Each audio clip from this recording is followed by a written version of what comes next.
बात कर रहा हूं जुमलेबाजी की, जो आज मुझे अफसोस होता है देखकर कि सीनियर आर्मी ऑफिसर्स कह रहे हैं कि आप साहब अपना भूगोल और इतिहास भूल जाइए, ये तो पॉलिटिकल लीडर करते हैं। जब जंग की बात आती है तो चाहे वो वाजपेयी सरकार हो, मोदी सरकार हो, ये पीछे हट जाती है, जंग नहीं करती। आर्मी बार बार कहती है कि हम टू फ्रंट वॉर लड़ सकते हैं।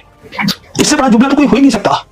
टू फ्रंट मतलब हम पाकिस्तान से भी लड़ सकते हैं, चीन के साथ भी। अरे बाबा, चीन की बहुत ताकत है, अमेरिका चीन से नहीं लड़ पा रहा है, ये जुमलेबाजी नहीं है तो और क्या है। देखिए, मैं ये सब इसलिए कह रहा हूं क्योंकि मेरे को भी 48 इयर्स का एक्सपीरियंस है। फौज में भी रहा हूं, फौज के बाहर भी रहा हूं, फौज को बहुत करीब से देखा है, जाना है। 48 साल जब जंग का धारा मिल गई है, नुकसान हो रहा है पर किसी को उससे कोई लेना देना नहीं है, ये मेरी सोच है जो मैं देख रहा हूं होते हुए। कहने का मतलब यह है कि आज फौज के अंदर एक बहुत बड़ी कॉन्स्टिट्यूएंसी बन गई है, जो कि बिल्कुल जो विचारधारा है बीजेपी उसके साथ पूरी मिल गई है। और मेरे हिसाब से ये एक अच्छी चीज नहीं कही जा सकती, बिल्कुल देश के हित के लिए। कहने का मतलब ये है, आज मैं बात कर रहा हूं जुमलेबाजी की, जो आज मुझे अफसोस होता है देखकर कि सीनियर आर्मी ऑफिसर्स कह रहे हैं।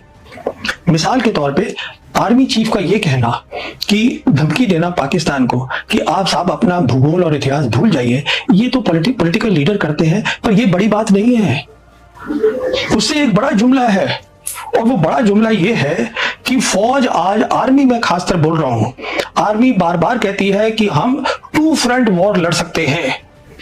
इससे बड़ा जुमला तो कोई हो ही नहीं सकता। टू फ्रंट मतलब हम पाकिस्तान से भी लड़ सकते हैं, हम चीन के साथ भी।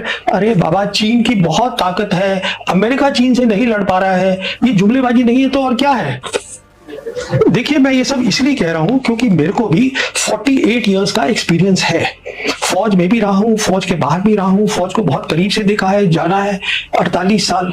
तो मैं ये कहना चाहूंगा कि हमारे देश को एक स्ट्रॉन्ग नेशन बनना है रियल टर्म्स में। ये जुमलेबाजी से काम नहीं चलेगा, इससे खतरा बढ़ेगा। जब जंग करनी पड़ती है दुश्मन के साथ, पर देखा गया है कि जब जंग की बात आती है जब जंग की बात आती है तो चाहे वो वाजपेयी सरकार हो, मोदी सरकार हो, ये पीछे हट जाती है, जंग नहीं करती।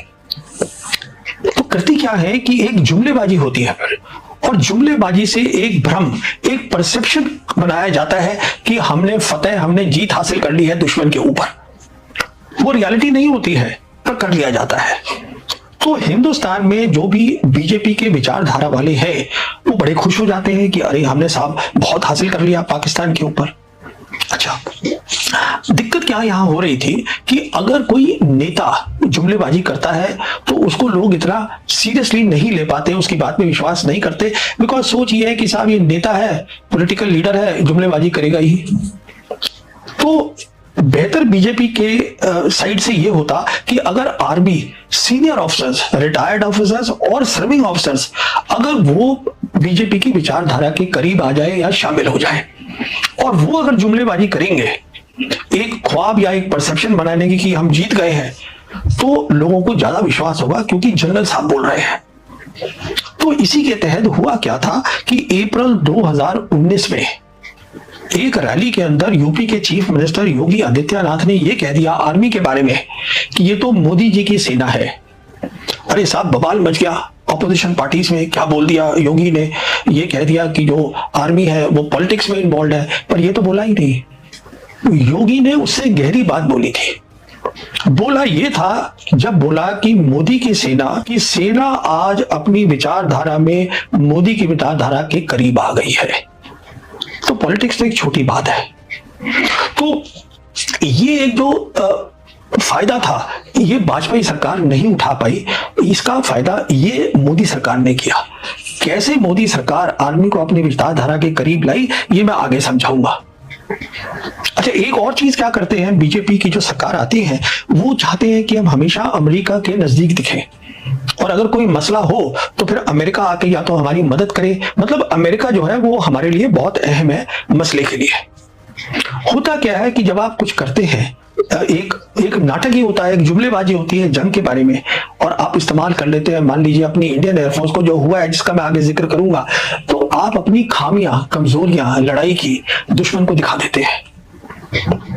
उससे क्या होता है कि अगर दुश्मन को ये लगता था कि हाँ इनके पास ताकत है, तो अब वो जानते हैं आपके पास ताकत नहीं है, जिसको कहते हैं डिटरेंस जो है वो खत्म हो जाता है। अब देखिए दूसरी तरफ पाकिस्तान ने क्या किया। पाकिस्तान से ये सब जुमलेबाजी नहीं करी। पाकिस्तान में आर्मी चीफ थे जनरल करामत, जहांगीर करामत। उसके पास एक विदेश राजदूत भेजा गया प्रेसिडेंट क्लिंटन का, जिनका नाम था स्टोव टैलबट, कि आप साहब टेस्ट मत करिए, हम आपको F-16 देंगे, पैसे देंगे। करामत ने 2 टूक उनको जवाब दिया, स्टोव टैलबट को, कि देखिए हमारी जो रक्षा है वो हम जानते हैं कैसे करनी है, हमारी नेशनल सिक्योरिटी आप इसमें ना पड़िए, मना कर दिया।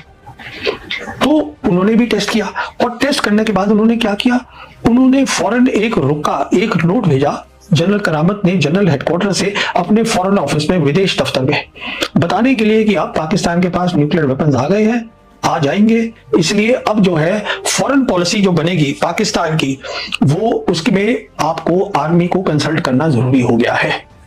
देखिए वो तब की बात है, और उसका असर कहां पड़ा जाके, ऑपरेशन सिंदूर में। कैसे पड़ा कि आज हम देख रहे हैं ऑपरेशन सिंदूर के बाद जो आर्मी चीफ है पाकिस्तान के, फील्ड मार्शल आसिम मुनीर, दुनिया उनसे ज्यादा बात कर रही है राजनीति के बारे में, पाकिस्तान की प्राइम मिनिस्टर से कम कर रही है, क्योंकि फॉरेन पॉलिसी भी वो कंट्रोल कर रहे हैं, और ये वहां न्यूक्लियर वेपन से आई, बस सारी बात। आगे चलिए, ये रिजाइन कर गए करामत साहब, जनरल करामत, उनके आगे आए जनरल मुशर्रफ। उसी साल दिसंबर 1998 में उन्होंने एक ऑर्गेनाइजेशन बना दी, एक दफ्तर बना दिया, जिसका नाम है स्ट्रेटेजिक प्लान्स डिवीजन, जिसका काम यह था कि देखिए टेस्ट हो गए हैं, अब जो भी कुछ और करना है, न्यूक्लियर वेपन बनाने हैं, जो भी डॉक्ट्रिन्स बनानी है, वो अब आप जल्दी जल्दी बनाइए। और फिर उन्होंने दुनिया को बताना शुरू कर दिया कि हमने ये किया है। आगे देखिए, जनरल मुशर्रफ 2000 में गए चाइना, और उनको अब बोला कि देखिए वो दोनों साथ हो गए ना, चाइना और पाकिस्तान साथ हो गए, क्योंकि ये लेटर लिख दिया गया इस तरीके का। तो ये बोला कि देखिए हमारे पास ये ग्वादर पोर्ट है, इसको आप डीप सी पोर्ट बना लीजिए। चाइना ने हाँ कर दी, और जो सी पैक है, चाइना पाकिस्तान इकोनॉमिक कॉरिडोर, उसका आइडिया वहां से आया, जो कि ट्रेस बैक करा जा सकता है हमारे न्यूक्लियर टेस्ट से। उसके बाद देखिए क्या हुआ 2004 में।